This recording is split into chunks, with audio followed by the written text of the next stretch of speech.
My in-laws beat me to the ground and kidnapped my baby after I got into an argument with my mother-in-law, so I called the police, and now my wife is begging me to drop the charges before her brother gets beat by the law. Posted by you/throwaway_bruisedigo. I, 33M, met my wife, 33F, in college. It was a long-term physical relationship that turned serious at the end of our senior year. After graduation, I didn't have any plans, so I decided to move to her hometown, a major southern city. I didn't know anybody, so we were together 24/7 and moved in together within a year. During this time, I met her family a few times.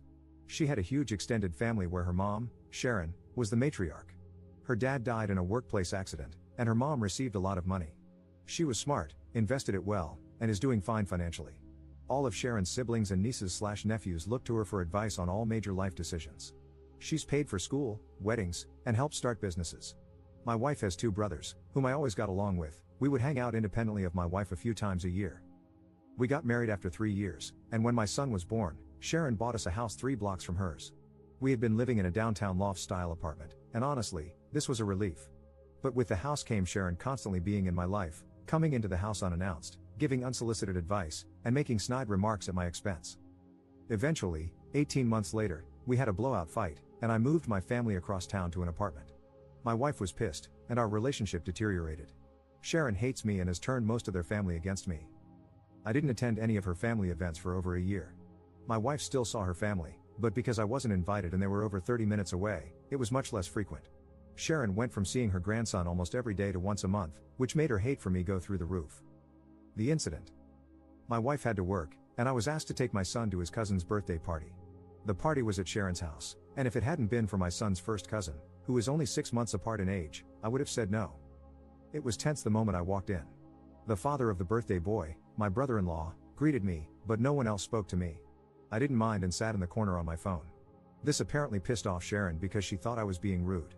An argument ensued, and I announced that I was leaving with my son.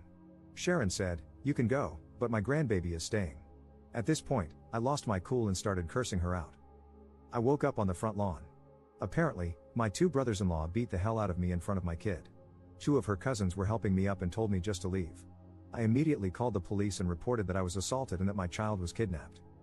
The police arrived, and both brothers were arrested.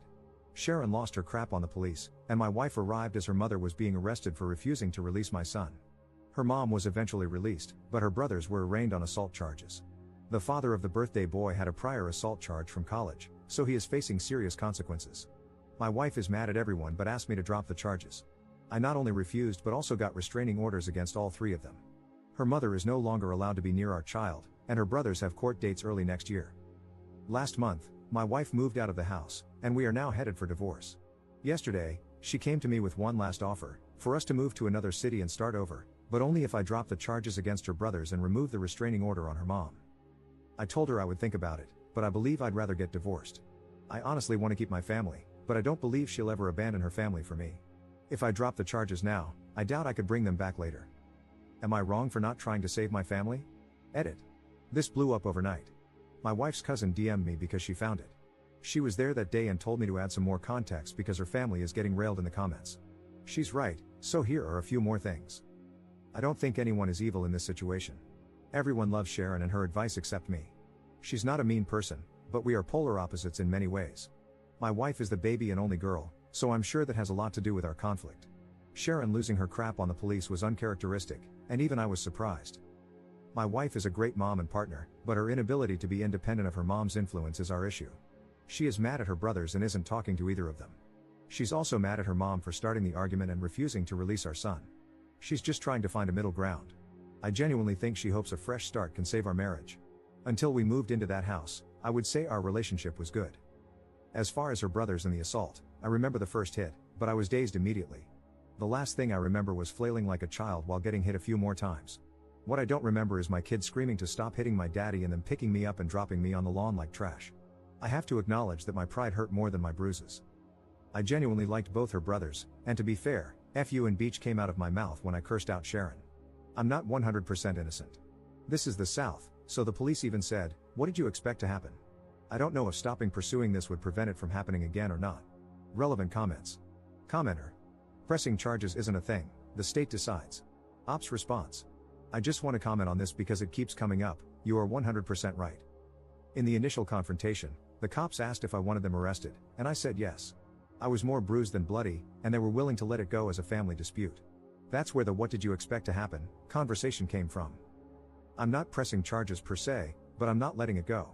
I've done 2 interviews with the police and have been fully cooperating. If I stopped, they might drop the charges because they seemed more annoyed than helpful. I doubt the younger brother will get more than a slap on the wrist. My wife's oldest brother, who has a prior, is in a lot more trouble. He's the one everyone is worried about. Also, Sharon never went to jail. When my wife arrived, Sharon was being escorted to a car. My wife and her 2 uncles got Sharon to calm down, and they let her go. She wasn't being violent but was cursing and blocking them from entering the house. The only positive thing about the arrest, and Sharon's almost arrest, was that it made getting a restraining order way easier. But even that took a month. Also, I had never talked to a lawyer, for any reason, or had any trouble with the police. I honestly don't know how any of this works. I just found out the difference between parole and probation a few weeks ago. Commenter 2. Sharon is not a good mother. Her habit of buying everything for everyone is robbing her grown children of their own achievements, which build character, mental toughness, maturity, and pride in themselves. A better parent would have matched their savings for down payments. Obviously, there was a price to be paid for her investments in their lives. She is able to make major decisions for them. She can walk right in like she owns the place, because she does. It sounds like she is an overbearing, iron-fisted, suffocating presence in their lives. Ops response. I keep feeling like I'm defending this woman, and trust me, I'm not. But she started flipping houses in the 90s before it was a thing. She always kept her job as a nurse while investing in new properties. She helped both of her brothers start their own construction businesses, and 5 of her nieces and nephews now work in real estate. Her 2 smartest moves were: 1, she was an early iPod user from her time as a nurse and invested heavily in Apple stock in 2002, and 2, she pulled out of big real estate investments in 2006, a little early, and sat on her money until 2010. Then she bought up a ton of property. The woman is smart and accomplished, so everyone sees her as this messiah of wisdom.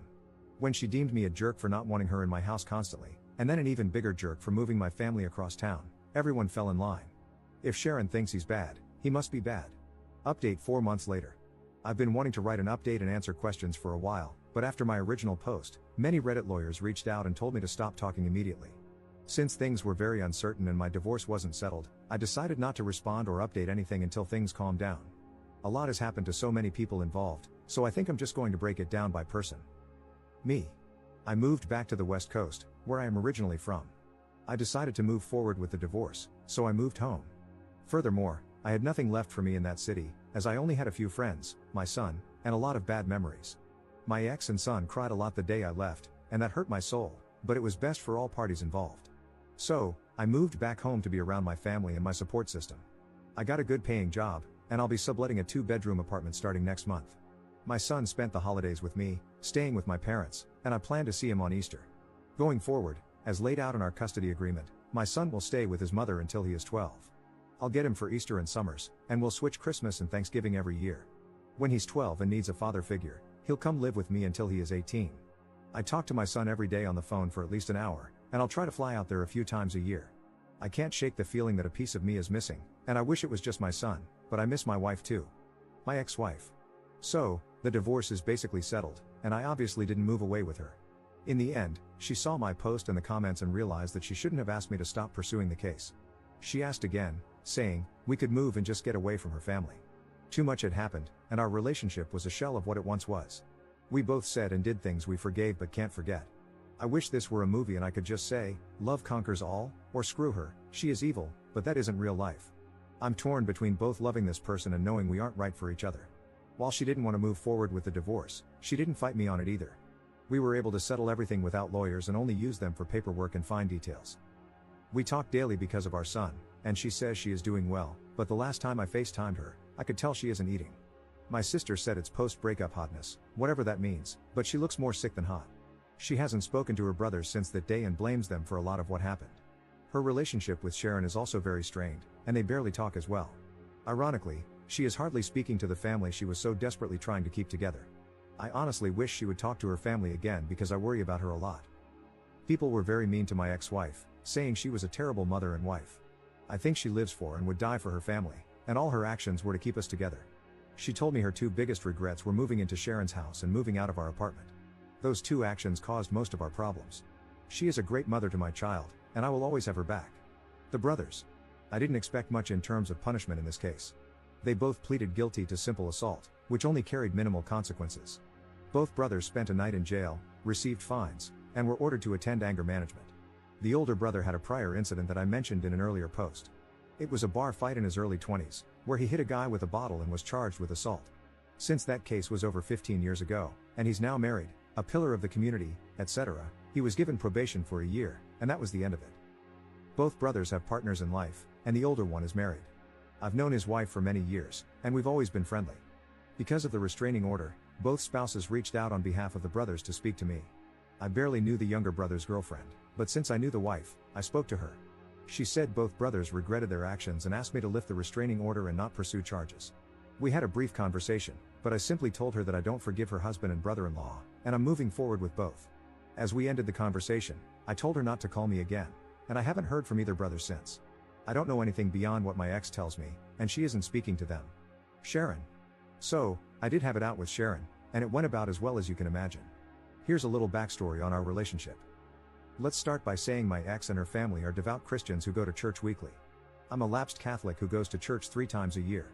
I live a very moral and ethical life, but my belief system isn't centered on the church.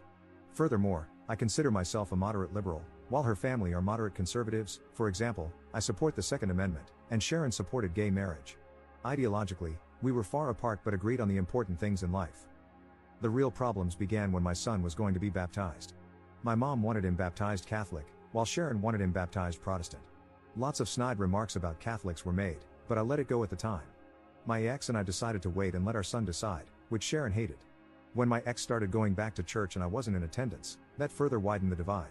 Her family would go to Sharon's or someone else's house after church for lunch or dinner, and I either showed up later or not at all. Every time Sharon didn't agree with the decision we made as a couple, especially regarding our son, she would start leaning on my wife and pressuring her behind the scenes. We would literally make a decision, and she would go to her mom's house and then come back with a different opinion. The most frustrating part was that she stopped trying to talk to me at all. She would literally just call my wife and get her to change her decision. The big fight that led to us moving out happened when my son wanted to play soccer instead of football, but my wife's family is a huge football family. We agreed that he wouldn't play football because he didn't want to, and we had concerns about CTE. One day, my wife came home and did a complete 180, saying she had signed him up for football. We started arguing, and Sharon came into the house unannounced and joined the conversation, saying, "We decided it would be good for him." I got pissed and told them that Sharon was not my son's parent and that my ex shouldn't be so weak when her mom pressured her to do something we had already decided against. Then she said the words that sealed the deal: "My opinion should matter." I bought the house. That night, I started looking for a new apartment and never looked back. When we talked, neither of us raised our voices, but it wasn't a nice conversation. I started by apologizing for calling her a bitch, and she apologized for trying to keep my son without my permission. She flat out told me she wished my daughter had never met me and that I'd ruined her family, that her sons now have criminal records, one already did, and it's all my fault. She then started crying about not seeing my son and how she lost her only daughter. I told her she was manipulative and used her money to control the family, and that the only reason she didn't like me was because she couldn't control my decisions like she could with her weak-willed family. I also told her that she consistently overstepped her bounds regarding my child and marriage, and she put her own selfish interests ahead of her daughter's happiness. After spending an hour calling each other jerks in different ways, we ended things in the same place. In the end, I told my ex that her mom could see my son because Sharon loves him unconditionally, and he loves her. Call me stupid, but I think family is a big part of your upbringing. My mom isn't around him enough, and every child needs a good grandma. My ex said she has attended a few family events that were hard to avoid: weddings, funerals, Thanksgiving, but she leaves when her brothers come, and my son doesn't leave her side. Sharon has seen my son, and he has played with his cousin, the birthday boy from the original story, but for now, she's keeping him from the family. My son. He's having a hard time with everything. It's not the fight, he thinks we were wrestling. He misses me a lot and cries during some of our phone calls. He's in therapy, and all the sessions are about missing his dad and why we can't live together. It's been a few months, and it's slowly getting better, but we ruined his childhood, and I take my share of responsibility for that. The cousin. She is my wife's first cousin, but they are more like sisters. Sharon is her aunt by marriage, and she was the first to warn me about the family. She was also eviscerated in the comment sections for having me add to the story. She told me I was out of line for calling Sharon a bitch but didn't feel I deserved to get beat up. Likewise, she grabbed my son when the fight happened and took him away. She was the one who told my son we were wrestling, and she called my wife to come immediately. When Sharon was being handcuffed, the cousin came outside holding my son. I told her to give him to me, but she pointed at my swollen face and asked if she could hold him. I trusted her enough in that situation to care for my son, so I respected her enough to add those details. She didn't deserve the hateful comments either. Conclusion. In the end, everyone in their family read the original post, but due to the divorce and assault cases, no one directly contacted me except my ex. It wasn't a hit, to say the least, but I only care that it hurt my ex's feelings. I think seeing everything written out from my perspective opened her eyes. Obviously, some things were left out, and broad strokes were used to explain complex situations. In the end, she said I didn't lie, but she thinks I painted her family in a horrible light. We considered writing a joint update, but we aren't communicating enough to make that happen. I told my ex about this post and asked if she wanted to read it before I posted it, and she told me to write whatever I want. Nobody won here, we all lost. I'll try to respond to questions I think are relevant. Relevant comments. Commenter. I understand everything else, but did you really have to abandon your kid? Ops response. I knew I would get destroyed for this, but abandon is a strong word. I didn't abandon my son, I left for better opportunities in life for both of us, both mentally and financially. My chosen profession has more opportunities here. I was only there for my wife and child. My career picked up during the pandemic because I could work remotely, but in-office work is becoming mandatory again. I was already going to have to quit or move companies, so the timing was right. Also, my mental health is 10 times better now that I have left the city. For months, I gave my child fake smiles while trying to be a good father. I was a shell of the man I wanted to be. I'm still broken by what happened, but I'm in a better place mentally, and in the long term, I'll be better off financially. Adding more context in a different comment to the same question. I was responding to something else you wrote, but saw that you responded to this. Your assessment of my situation is understandable, but me working for less money and being constantly unhappy isn't good for my son. If I could have stayed in state, trust me, I would have, but the economy is screwed. I used all my savings to continue paying bills and lived with my parents for free to start over. Maybe I could have found happiness there, but I didn't see it happening. We are co-parenting the best we can. Commenter 2. Children don't need a father figure until they are 12 and stop needing their mother at 12? Ops response. Of course, a child is always better off in a two-parent household. We are now on opposite sides of the country, and as parents, we decided that having him split his year wasn't a good idea. Her brothers and I both started being rebellious at 12, so we decided that he needed to live with me full-time at that age. Commenter 3. Dude, I'm sorry to break it to you, but children would prefer a broke and unhappy dad over a dad living thousands of miles away, every single time. And as someone with older children, trust me, work won't make up for not seeing your son grow up. I would honestly try to swallow your pride and reconcile with your wife, who is clearly missing you badly, and suggest that you all move out to the West Coast. You will have plenty of opportunities to do so when you fly back, and this doesn't need to happen immediately. Ops response. Reconciliation isn't in the cards. Sharon was the root of many problems, but not the only one. Broad strokes over complicated issues. I wasn't broke, I was broken. My son deserved better than what I was giving him. Only time will tell how this turns out. If things go downhill, I would move back in a second, but I think this is my best decision for right now.